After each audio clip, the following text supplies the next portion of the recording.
Alors, dans cette vidéo, nous allons montrer la densité de R privé de Q dans R. On va même aller plus loin en montrant que tout intervalle ouvert de R non vide contient une infinité d'éléments de Q et une infinité d'éléments de R privé de Q.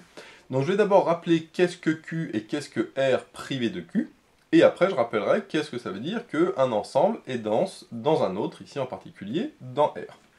Donc déjà, rappelons ce qu'est Q et R privé de Q. Q, c'est ce qu'on appelle les nombres rationnels, et on sait qu'un x appartient à Q, c'est équivalent à dire qu'il existe un P appartenant à Z, et un Q appartenant à n étoiles, tel que x soit égal à P sur Q. Je rappelle que Z, c'est les entiers relatifs, et grand N, c'est les entiers naturels, mais non nuls à cause de l'étoile. Antirelatifs, c'est-à-dire positifs, négatifs, antinaturels que les positifs. Et donc là, ça veut dire que mon nombre rationnel s'écrit comme une fraction de deux entiers. Donc par exemple, moins 2 sur 3, 6 sur 7, moins 8 sur 19, moins 1200 sur 14 700, etc., etc. Bien sûr, n étoile, c'est-à-dire Q différent de 0, puisque ici, le Q est au dénominateur, donc il ne peut pas être égal à 0, parce qu'on ne divise pas par 0. Et le P appartient à Z, c'est-à-dire qu'il peut être négatif, puisque Q, c'est les nombres rationnels qui sont positifs et négatifs, donc comme moins 2 tiers, moins 7 sixièmes, ou 8 sur 14, donc c'est pour ça qu'on a Z. Et donc, qu'est-ce que R privé de Q? R privé de Q, c'est ce qu'on appelle les irrationnels, parce que c'est tous les réels, sauf les rationnels, c'est-à-dire que ce sont les nombres qui ne peuvent pas s'écrire sous la forme d'un quotient d'entiers. Alors l'élément, alors en tout cas le réel le plus connu qui est irrationnel, c'est racine de 2. D'ailleurs j'avais fait la démonstration que racine de 2 était irrationnel, je vous mettrai le lien dans la description. Alors c'est important parce qu'on va utiliser justement dans la démonstration que, le fait que racine de 2 est irrationnel. Donc ça c'est un petit rappel sur Q et R privé de Q. Maintenant je vais rappeler que veut dire la densité de R privé de Q ou de Q dans R. Alors nous on avait montré la densité de Q dans R, donc je vais d'abord écrire ce que c'est. Ça veut dire que pour tout x, y appartenant à R carré tel que x soit strictement inférieur à y, c'est-à-dire pour tout couple de réels dont l'un est strictement inférieur à l'autre, alors, eh bien, il existe un c appartenant à Q tel que x soit strictement inférieur à c, soit strictement inférieur à y. C'est-à-dire, si je reprends sur une droite, que j'ai mes deux éléments x et y, et ce que je sais, c'est que si je prends n'importe quel réel x et y, je pourrais toujours trouver un c entre les deux qui appartient à Q. C'est-à-dire qui appartient au nombre rationnel. Donc ça, c'est la densité de Q dans R. Et donc la densité de R privé de Q dans R, ce qu'on veut montrer, et ben c'est exactement la même chose. Ça veut dire que pour tout xy appartenant à R carré tel que x soit strictement inférieur à y, alors il existe un D, je vais l'appeler D cette fois-ci, appartenant donc à R privé de Q, tel que le D soit strictement compris entre x et y. Donc en réalité, dans mon intervalle xy, je sais que j'ai au moins un élément C qui appartient à Q, et au moins un élément D qui, lui, par contre, appartient à R privé de Q. Bon. Donc ça, je l'ai déjà montré dans une première vidéo, je mettrai le lien dans la description. Et donc ça, cette deuxième démonstration qu'on fait dans cette vidéo-ci, eh bien, elle va se baser justement sur la démonstration qui est au-dessus. Alors maintenant qu'on a compris un petit peu le principe de ce que l'on veut montrer, eh bien, on va pouvoir passer à la démonstration en elle-même. Donc là, je vais le faire non pas avec x, y, mais avec a et b. C'est-à-dire que je vais prendre a et b de réels, donc appartenant à R carré, tel que a soit strictement inférieur à b. Et le but, ça va être de montrer que dans l'intervalle AB, eh bien, j'ai au moins un élément de R privé de Q. Pour ce faire, je vais poser, donc je vais dire, posons x qui est égal à petit a plus racine de 2, et y qui est égal à petit b plus racine de 2. À ce moment-là, je sais que mon a et mon b sont des réels, puisque a est un réel plus racine de 2, ça ne change pas, et b plus racine de 2, ce sont aussi des réels. Et donc, comme A est strictement inférieur à B, je sais aussi que X est strictement inférieur à Y, puisque à A et B, à chaque fois, j'ai rajouté racine de 2. Donc c'est-à-dire que si je le fais sous forme de droite, là j'ai le A qui est strictement inférieur à B, et bien je fais plus racine de 2 pour les deux. Donc là j'ai mon X, là j'ai mon Y, mais on voit que c'est le même intervalle, mais décalé de racine de 2. Et donc nécessairement, j'ai X qui est strictement inférieur à Y. Mais comme X est strictement inférieur à Y, là je peux utiliser la densité de Q dans R, et donc je vais dire, or, Q est dense dans R, et donc ça veut dire qu'il existe un C appartenant à Q, tel que le C soit strictement compris entre X et Y. Même plutôt le réécrire ici, comme ça on pourra faire la suite des calculs en dessous. Et maintenant ce que je vais faire, c'est que je vais faire moins racine de 2 partout. Alors j'ai le droit, puisque en faisant moins racine de 2, je ne fais pas de multiplication ou de division, donc comme c'est une inégalité, j'ai très bien le droit de faire moins racine de 2 partout. Maintenant, que vaut x moins racine de 2? Et bien x c'est a plus racine de 2, donc a plus racine de 2 moins racine de 2, ça fait petit a. Là, le c moins racine de 2, je le garde, et y moins racine de 2, c'est le même principe, ça fait b plus racine de 2 moins racine de 2, ça fait b. Donc là, j'ai trouvé c, un élément c moins racine de 2, qui est strictement compris entre a et b. Et bien c'est parfait, parce que moi, c'est ce que je voulais trouver un élément de R privé de Q compris entre A et B. Alors par contre, attention, là j'ai trouvé un élément entre A et B, mais j'ai pas du tout montré qu'il appartenait à R privé de Q. Donc maintenant, le but, ça va être de montrer que ce fameux C moins racine de 2 appartient à R privé de Q. Alors ce C moins racine de 2, je vais l'appeler D. Donc, je vais dire, posons D égale C moins racine de 2. Donc là, ce que j'ai montré, c'est que le D était strictement compris entre A et B. Là, ça, je vais garder, que D est égal à C moins racine de 2, et le fait que C appartient à Q, ça je vais le garder aussi, parce qu'on va voir que c'est très important pour la suite. Donc maintenant, justement, passons à la dernière étape, qui est de montrer que mon fameux D appartient à R privé de Q.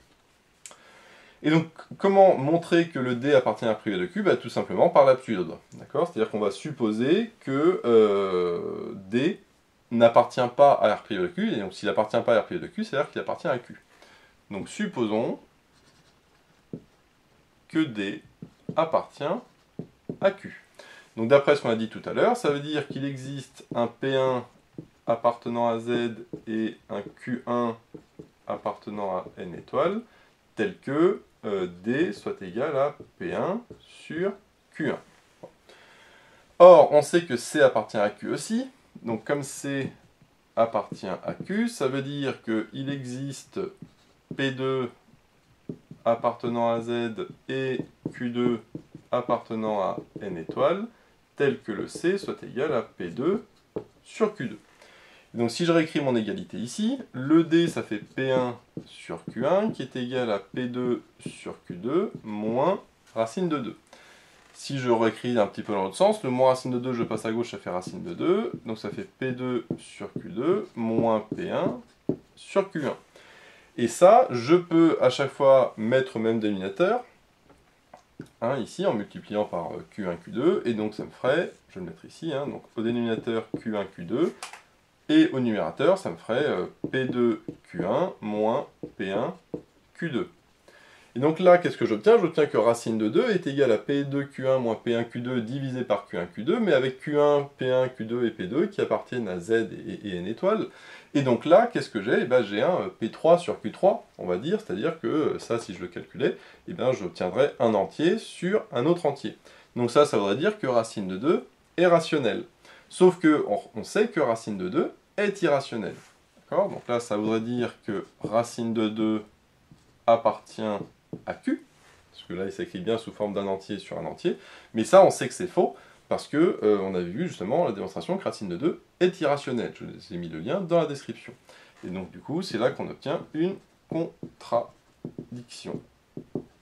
Donc ça veut dire que mon hypothèse de départ était fausse, l'hypothèse de départ c'était que D appartient à Q.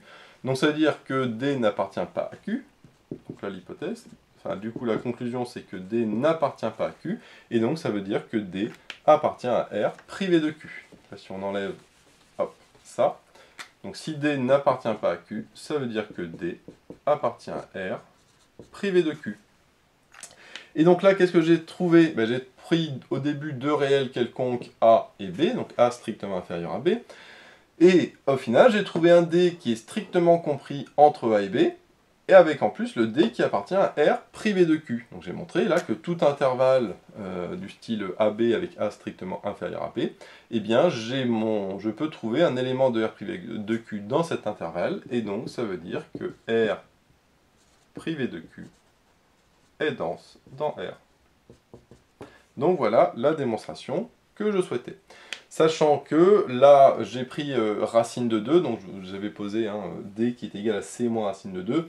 J'ai pris racine de 2 parce qu'on sait que ça n'est un irrationnel, mais au pire, si on ne le sait pas, rien n'empêche de prendre un élément qu'on peut appeler par exemple R, enfin pas R, mais je sais pas, I ou autre, n'importe, avec une lettre, en posant ce nombre qui est un irrationnel, et à ce moment-là, c'est exactement la même chose, c'est juste qu'on n'aurait pas racine de 2, mais on aurait cette fameuse inconnue. Et à ce moment-là, le résultat est le même, puisqu'à la fin, on trouverait que cet inconnu appartient à Q, et contradiction, puisque justement cet inconnu n'appartient pas à Q, et donc à ce moment-là, on aurait eu, bien évidemment, la même conclusion. Moi, je l'ai fait avec racine de 2, parce que c'est toujours mieux d'avoir des nombres qu'on connaît que des lettres, comme ici P1 ou Q1, par exemple.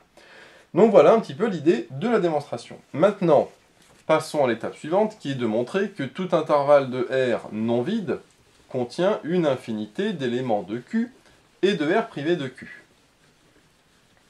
Donc ça, concrètement, qu'est-ce que ça veut dire? Ça veut dire que si je prends, justement, A et B quelconque, donc un intervalle AB quelconque, donc qui est bien un intervalle ouvert, donc c'est-à-dire que je vais prendre l'ensemble ouvert ici AB, et non vide. Alors pourquoi c'est important ces conditions? Parce que si je prends l'intervalle par exemple 1, 1, qui est en fait le singleton 1, eh bien cet intervalle n'est pas non vide, d'accord, mais cet intervalle n'est pas ouvert. Et bien du coup cet intervalle ne contient pas une infinité d'éléments de Q et de R privé de Q, puisque déjà dans l'intervalle 1, 1, qu'est-ce qu'il y a? Il y a que 1, qui est un élément de Q, mais pas de R privé de Q.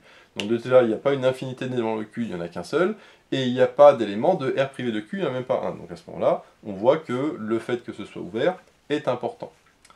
Alors pourquoi maintenant non vide? Parce que si, de même manière, je prends bien un intervalle ouvert, mais que je prends l'intervalle ouvert de 2, par exemple, le problème c'est que cet intervalle est vide.